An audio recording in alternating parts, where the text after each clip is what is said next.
सूर्यास्त का समय आया, संध्या का समय आया, भगवान ने हिरण्यकशिपु को जंघाओं पर पटक लिया। भगवान नृसिंह देहली पर विराजमान हो गए। देहली पर भगवान नृसिंह विराजमान हो गए, इसलिए देहली को भगवान नृसिंह का आसन माना गया। देहली पर खड़ा नहीं होना चाहिए, देहली पैर से छू जाए तो स्पर्श करके देहली को प्रणाम करना चाहिए। पूर्व काल में माताएं सूर्योदय के पूर्व गाय के गोबर से मिट्टी से चौका लगाकर देहली का पूजन कर देती थी, इसलिए घर में कोई उपद्रव नहीं होता था, अलाय बलाय नहीं घुसती थी।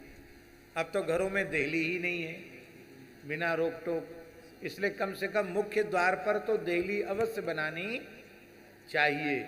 देहली द्वार, देहली आवश्यक है प्रत्येक भवन में। पुराने मंदिरों में देखा होगा, घरों में देखा होगा, सब घरों में देहली बनती है। हिरण्यकशिपु को जंघाओं पर पटक कर भगवान ने कहा, अरे दुष्ट, तूने वरदान मांगा था कि मैं ब्रह्मा जी की बनाई हुई सृष्टि के किसी प्राणी के द्वारा न मारा जाऊं। बोल, ब्रह्मा जी की सृष्टि में मेरे जैसा प्राणी तुझने कोई देखा है? बोले, महाराज आपका मुख तो सिंह का है, बाकी आपका शरीर देवता का है, आपके जैसा स्वरूप तो मैंने कभी ब्रह्मा जी की सृष्टि में नहीं देखा। तूने वर मांगा था, न दिन में मरूं न रात में मरूं। बोल, दिन है कि रात? बोले, महाराज ये संध्या का समय है, न इसको दिन कहा जा सकता न रात कहा जा सकता। तूने वर मांगा था, न घर के भीतर मरूं न बाहर।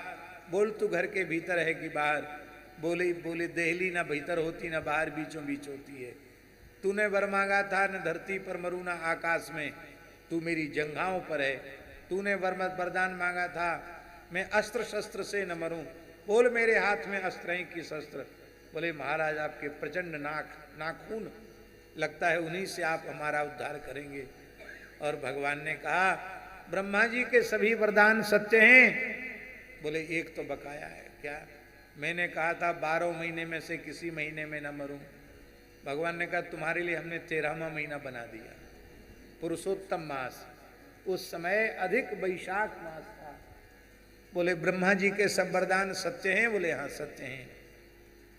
पुरुषोत्तम मास अभी जेठ में आने वाला है, इसका बड़ा महात्म्य है। पुरुषोत्तम मास में कोई भी सत्कर्म हजारों गुना हो जाता है, अनंत गुना हो जाता है। कार्तिक मास में जो दीपदान की विधि है, वो दीपदान का पुण्य अधिक मास पुरुषोत्तम मास में 1000 गुना बढ़ जाता है। इसलिए अभी अधिक मास आने वाला है, हो सके तो किसी तीर्थ में अधिक मास व्यतीत करना, गंगा यमुना आदि में स्नान करना, और जितना हो सके नियम सेवा करना, भगवान को नित्य तुलसी से अर्चन करना, और नित्य भगवान के सामने दीपक अवश्य, दीपदान अवश्य करना। बोलो भक्तवत्सल भगवान की।